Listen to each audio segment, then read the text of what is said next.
Please help. Someone close to me may be connected to the disappearance and murder of countless children. Most of them refugees or otherwise disadvantaged. All untraceable, all forgettable, and now, all dead. He told me about a drug called Adrenochrome that could produce a high beyond any other. And unlike other drugs, there are no ill effects.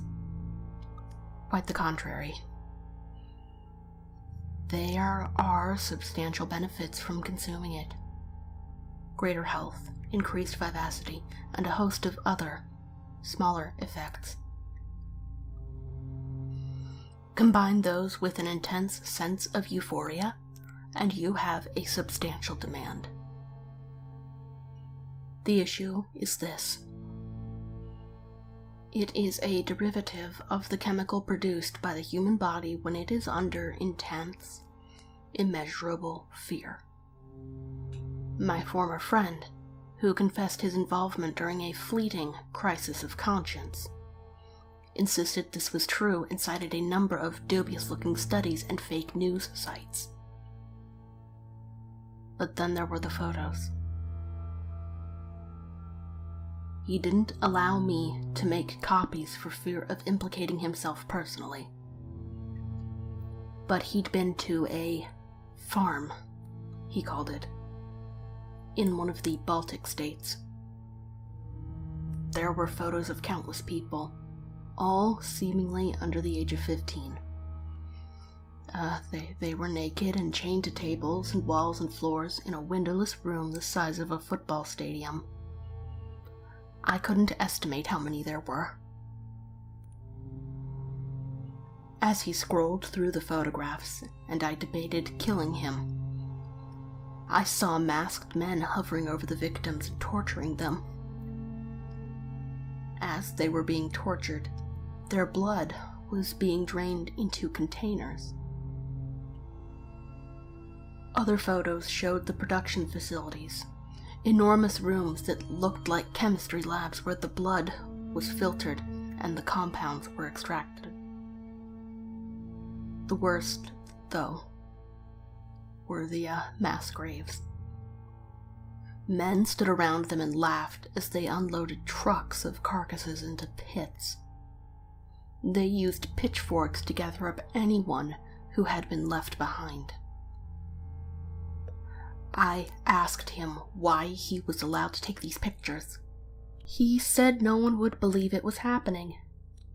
And he's been right. Rumors about facilities like this have been around for decades. Journalists have tried to report on it, only to be laughed out of the editors' offices. One journalist, a Swede, came the closest to bringing it into the mainstream. He died, along with his family, in a hideous house fire. Listen to me. The pictures I saw were not faked. They were not staged. They were, without any doubt, real. And there's one more thing. One more picture. Believe it if you want. I don't care. I need to get this off my chest. There was an image of Adrenochrome users. I don't know what I expected. Well, I guess I do. Strung out, gaunt, miserable-looking addicts with despair and desperation in their eyes. It's what we've all associated with drug users thanks to heroin and crack and whatnot. This was different. The image was of a lavish conference room in a skyscraper. Where? I could not determine.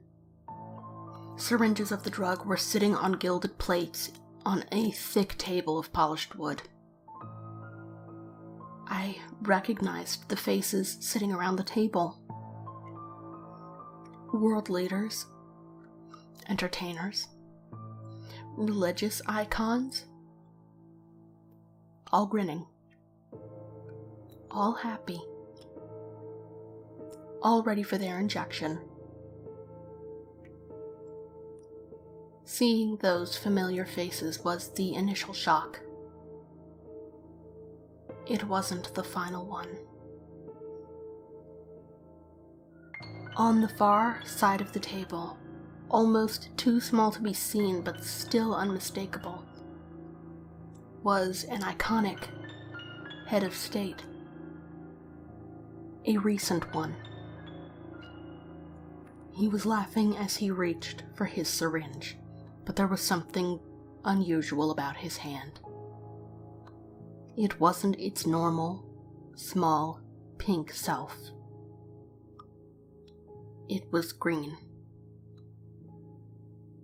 It was webbed. It was clawed. It was reptilian.